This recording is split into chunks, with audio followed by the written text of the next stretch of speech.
And right now, we have come to one of the most important lesson of our sharing today. All right, so now I will perform two demonstration, and I want you to answer me this simple question: which demonstration, does it relate to you more, or you feel that is better? Okay, so the first interaction. Hello everyone, welcome to our online 1, 2, 3. Are you ready for the lesson today? Okay, demonstration number 2. Hello everyone, welcome to our online teaching 1, 2, 3. Are you ready for the lesson? Okay, give yourself 5 seconds to think which one connects to you more. Alright, I believe you have your answer now. And do you realize what's the difference between these two demonstrations? Actually, is eye contact. On the first demonstration, I was looking at the camera, whereby the second time I was looking at myself, which is in the screen. And actually, for answer for my first question is, actually the number 1 demonstration is better because I was having a eye contact with the person which is over the screen, which is you. But the second one, without the eye contact, you feel that maybe the talking wasn't that well. Although, whether is it intonation, everything is the same, whether it's the hand gesture as well. But without the eye contact, you just feel different. Okay? So somebody might ask me, I really wanted to see myself because usually we talk to people, by seeing their face, and it's very hard for me to just look at the camera and talk. But it's okay, just with some practice, you can get used to it. And if you're really having hard time to get used to this habit or to cultivate this habit, you can just put a small notes, whether it is sticky notes or just a small arrow or whatever to let you yourself to always look at the camera. Maybe you just put a simple arrow and say look here, yeah, whatever way that help you, you can use it. And for if you really want to see the people in the camera, in the screen, so the eye contact is very important.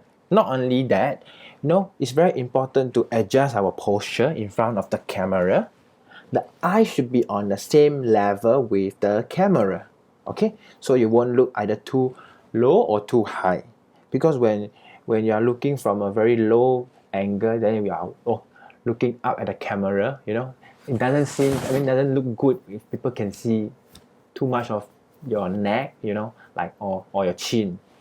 Yeah, so if you are sitting too high and you're looking down at the camera, it doesn't look very pleasant. So make sure it's on the same eye level. All right, and also we need to fully utilize the screen that we have.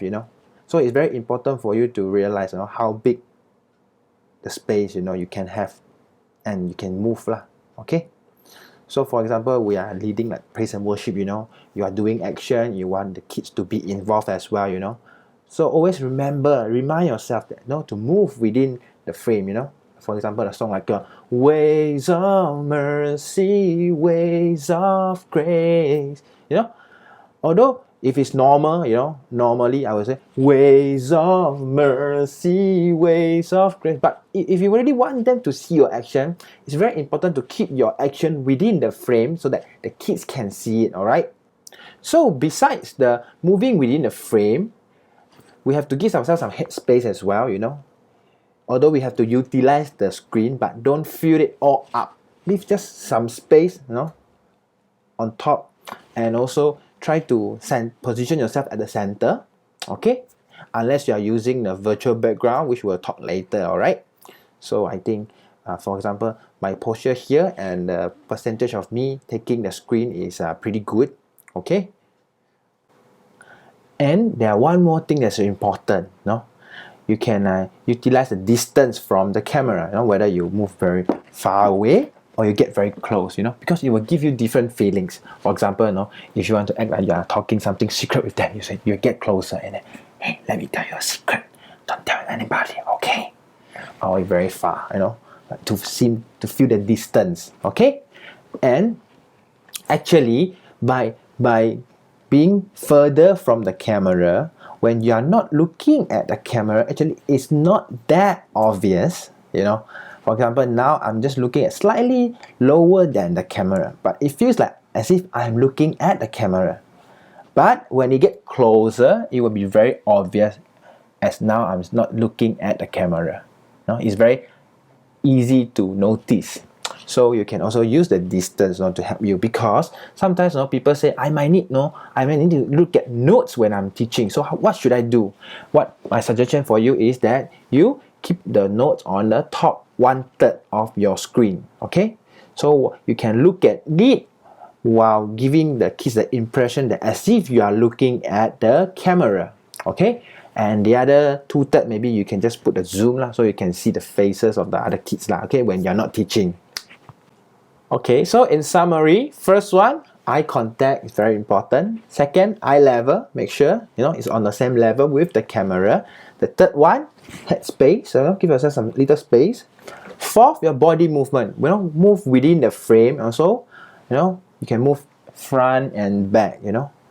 And the fifth one is utilize the whole space. Okay, try to maximize your usage of the space which is the most comfortable for yourself and the audience to see. So in summary, first is the eye contact. Second, your eye level. Okay. Third, make sure you have some head space. Fourth, make sure your body movement within the frame so that the kids can see you, and the front and back, you can control it. And the fifth is utilize the whole space. Okay, try to maximize your usage and to make it position in the center.